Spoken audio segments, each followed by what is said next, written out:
Welcome back to Workout Wednesday. Today's workout is one of the hardest workouts I've done in a long time. So I'm really excited to share it with you. There are a few comments about the importance of FTP, and we're gonna talk about fueling. I'm gonna tell you what the workout is, and we're gonna talk about all this stuff. Let's go. Now, this is really important. Don't forget my giveaway.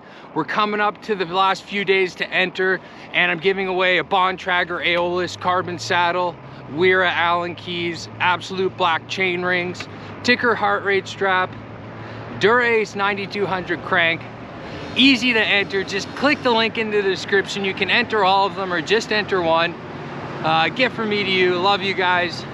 Please enter. I can't wait to do this draw and see who wins. Thanks, guys.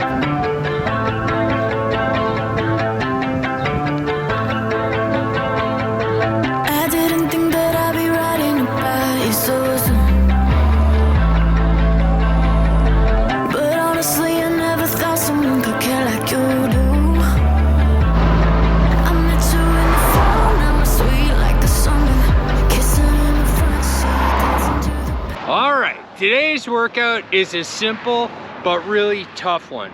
So you're gonna start out with a 15 to 30 minute warm-up, and then you're gonna do 2 to 7 sets of this. First minute at 110%, low cadence out of the saddle, straight in to 14 minutes at 65% free cadence, straight into 10 minutes at 75% free cadence. You get a 5-minute break, and then you do the whole thing all over again. Each set is about 30 minutes, and you're gonna do your warm-up at about 40 to 50% of your FTP. I just finished my 5th one. I got exactly 3 hours on the clock. I'm gonna do 2 more, and then we're gonna chat about fueling and FTP.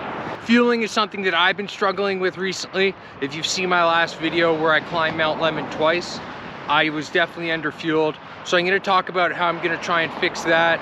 And then we're gonna talk about FTP, because I think that's super important, and I saw a lot of people talking about it on my last video. Let's get these 2 sets done, and then I'm gonna be feeling good and we can chat. Let's go.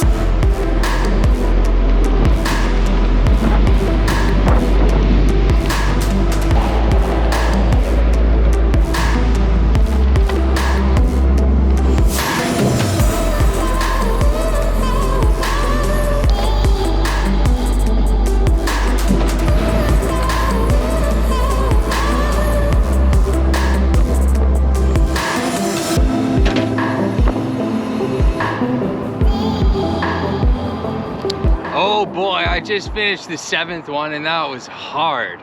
The first 4 weren't too bad, but the 5th one hurt, the 6th one was bad, and the 7th one was barely doable. So why the range 2 to 7? It's based on your ability and how much time you have. So I would start it and see how you feel. If you feel great with 2, add a 3rd. If you feel great with 3, add a 4th, and so on. But I wanted to give a range for all different abilities. So I really want you guys to try this one and let me know what you think, but this one is a doozy for sure. All right, let's talk about FTP for a second. And when I see people talking about FTP, I think the thing that I see a lot of people miss is they don't mention their watts per kilo.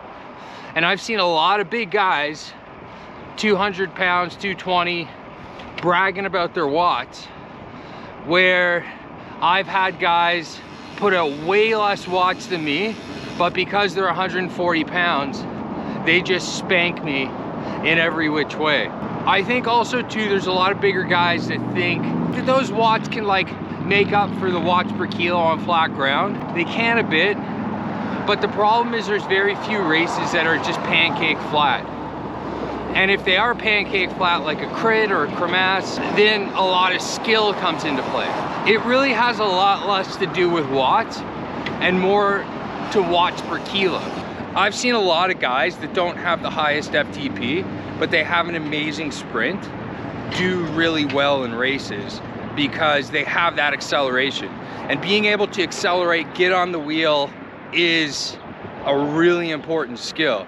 So I think FTP is just a unit of measurement to help you do your workouts, But in terms of like cycling ability, winning races, doing well at the group ride, there's a lot more to it than just power. It's watts per kilo, it's how good of accelerations do you have, your skill, reading the group, like reading the other riders, reading the terrain, knowing what to do when. FTP, I wish there was a better metric put on a rider to determine their ability than just FTP, because like I said, if the guy's got a 400 watt FTP and he weighs 220 versus a guy with a 350 watt FTP and he weighs 130, the guy that weighs 130 pounds is just gonna walk up and down all day over the 400 watt guy. And then again, there's skill, there's like, it's very complicated. So in my opinion, FTP is just a unit of measurement to help you do the workouts. And that's about it. But where you see guys saying like, oh, he's got a 400 watt FTP, there's like, most of the guys that I see that are really good have a lower FTP, but they're really light. And I mean, I've seen some bigger guys with big FTPs, but it's more often I see smaller guys with smaller numbers that are really good. All right, let's talk about fueling. I think fueling is so simple, and that's why it's so easy to mess up. Basically, you want 50 grams of carbs per hour from high carb source. Gel, Gatorade, that kind of stuff, Fig bars, Clif bars. But because it's so easy, it's so simple, it's easy not to do. And I think where it's easy to screw up is when you're doing a lot of short rides and then boom, you do this big long ride. And that's what happened to me, because the deeper you get into a ride, like once you pass that 4, 5, 6 hour mark, you really got to eat a lot of food. And as you got to think 50 grams an hour for 6 hours, that's a lot of food. And it's easy to underestimate how much food that is. But like on this ride today, I burned 4,100 calories. You know, 50 grams of carbs an hour, that's 5 times 4, that's 200 grams of carbs. You know, it's over 1,000 calories, right? I'm really gonna start focusing on that and just really sticking by that 50 grams of carbs per hour and not being scared to eat too much, because that's my fear. I'm worried, oh, I'm gonna eat too much on the bike, I'm not gonna have those calories for later. And really, it's hard, because if I could lose 5-10 pounds right now, it would put I would become a really good cyclist, that extra 10 pounds. But I've been really struggling with losing it, and I'm just thinking it's not the time on the bike doing these crazy hard workouts to worry about losing weight. I ate a ton on this ride and felt awesome. What's also interesting is I've seen 2 World Tour teams, Astana and Michelin Scott, say that they're going for 80 to 120 grams of carbs per hour, because that what they want to do is train the rider's guts to absorb the carbohydrates, which they think can get more power out of them, which is really interesting. So if we're seeing World Tour teams pushing the riders to go up to 120 grams of carbs per hour, and that's 120 grams is obviously at like their most intense rides during races and stuff, and intervals during workouts, and then go down to 60 to 80 grams of carbs per hour during the easier stuff.